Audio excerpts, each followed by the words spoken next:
look, hunting season has started. What we waiting on? We gotta hurry up and get up in this thing. Listen, so today we got 5 options. 5, not 4, not 3, not 2, not 1, but 5 options to get you started on where you need to go hunting it. I already hooked y'all up with the video prior to this about how you start hunting as a beginner. Cause hunting ain't cheap. I got the for the low ideas for you so you can get started. Welcome back to Survival Equals Life, y'all. It's your girl Cookie. Let's get right into it. First option on the list is a hunting lease. I'm starting off with the pricey stuff first, okay? Because you're looking at an average price of $500 to $20,000 a year. The price range that I gave y'all is based off of several things, such as the location, the amount of game that you're allowed to actually hunt, the amount of land that you're actually allowed to hunt on, also the amenities or resources that you have on the land, like water sources and or like cabins. I've never hunted on a lease, and I don't recommend that you hunt on a lease as a beginner. Ain't nobody got time for that, and I sure ain't got no money for that. So we gonna move right on past option number 1, and we gonna move right on into option number 2. The second option is my favorite. It's private land with permission.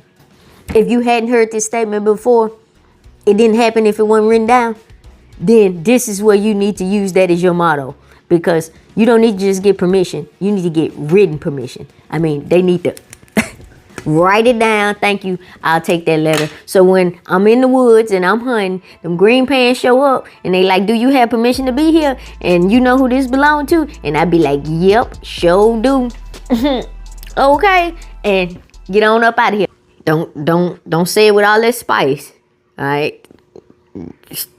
Just show them the letter. But the bottom line is you need to get them to write it down. Text, email, paper. Either way, just make sure you have it on you whenever you on that land.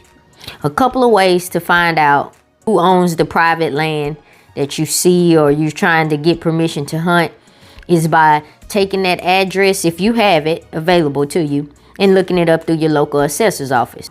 Another way is third-party apps like OnX Hunt and HuntWise. They both provide you with not just private landowners' names and locations, sometimes phone numbers to contact them, but also those apps are used for other things.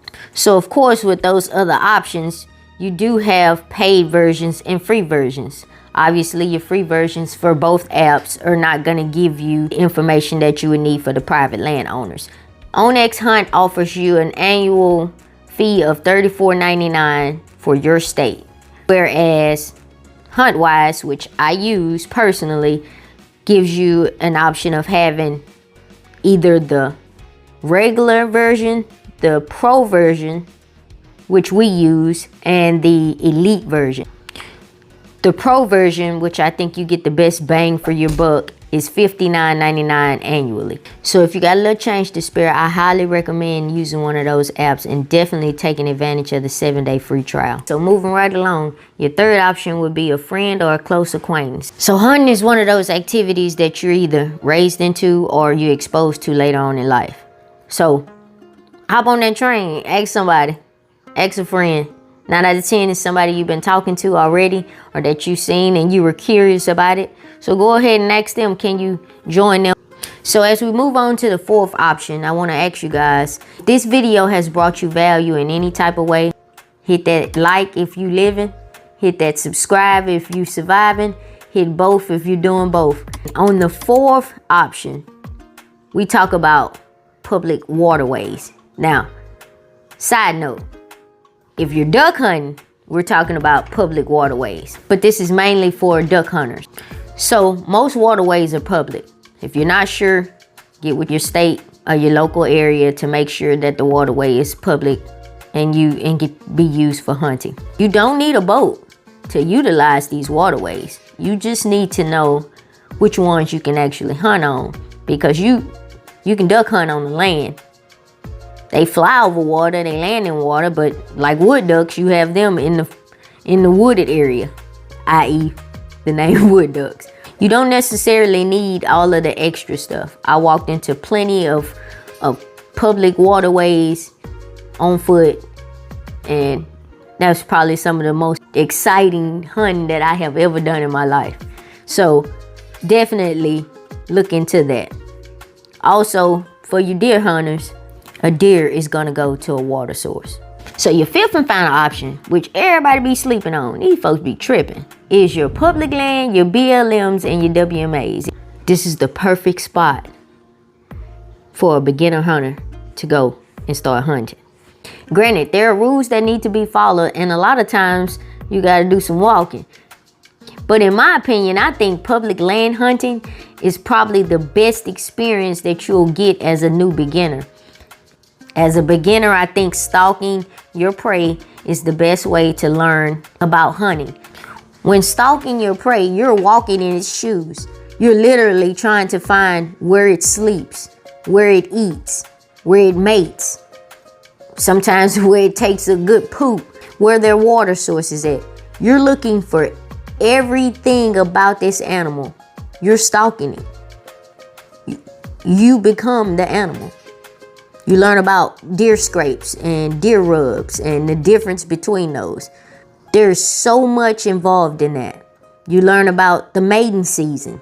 Getting on a public land and hunting, though it's not my favorite option, I would suggest doing that first. The first segment of this video was me hunting on public land. I was walking on public land. We was learning a new spot.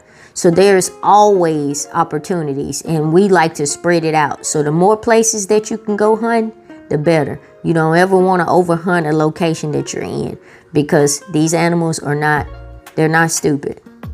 They have survived. They have to survive. Deers basically prey on their own. There is nothing that they are not predators in any type of way. So all they do is specialize in staying away from danger, or trying to stay away from danger, except for running in the cars. Lord, a deer in the headlights, I ain't never understood that. But other than that, they do a pretty good job at staying alive. Check out this video where I provide you with a website that gives you hyperlinks to each state's hunting sites that will provide you with a list of public lands in which you can hunt. Don't ever forget, you ain't living if you ain't surviving, and you ain't surviving if you ain't living. I've been doing a lot of living and a lot of surviving. I've probably been doing more surviving than anything.